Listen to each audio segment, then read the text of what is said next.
भगवान और किसान पर हिंदी कहानी। एक बार एक किसान भगवान से बहुत नाराज हो गया। वह भगवान को कोसते हुए कहने लगा कि कभी बाढ़ आ जाए, कभी सूखा पड़ जाए, कभी धूप बहुत तेज हो जाए तो कभी ओले पड़ जाए। हर बार कुछ ना कुछ कारण से उसकी फसल थोड़ी खराब हो जाए। फिर उसने परमात्मा से कहा, देखिए प्रभु, आप परमात्मा है, लेकिन लगता है आपको खेतीबाड़ी की ज्यादा जानकारी नहीं है। एक प्रार्थना है कि एक साल मुझे मौका दीजिए, जैसा मैं चाहूँ वैसा मौसम हो, फिर आप देखना मैं कैसे अन्न के भंडार भर दूंगा। परमात्मा मुस्कुराए और कहा, ठीक है, जैसा तुम कहोगे वैसा ही मौसम दूंगा, मैं दखल नहीं करूंगा। किसान ने गेहूं की फसल बोई, जब धूप चाही तब धूप मिली, जब पानी तब पानी।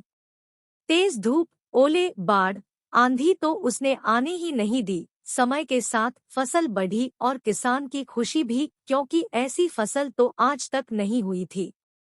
किसान ने मन ही मन सोचा, अब पता चलेगा परमात्मा को कि फसल कैसे करते हैं।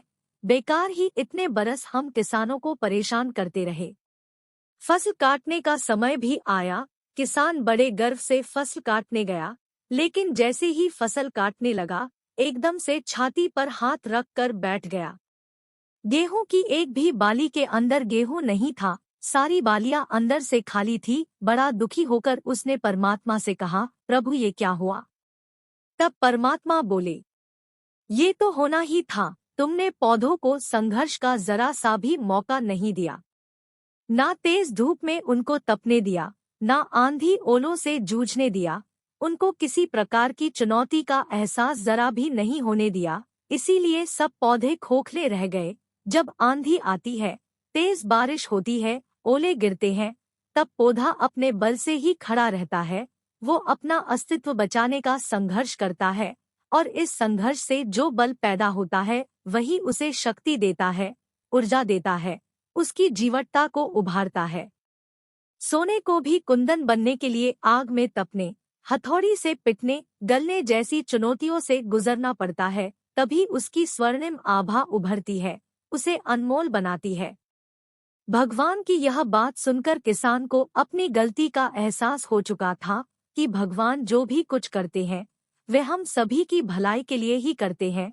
इस तरह वह किसान भगवान को पुनः फिर से पहले जैसा करने को कह दिया, और इस तरह किसान फिर से दोगुनी मेहनत के साथ अपने खेतों में मेहनत करने लगा और सब कुछ ईश्वर के भरोसे छोड़ दिया कि ईश्वर जो भी करता है वह अच्छा ही करता है।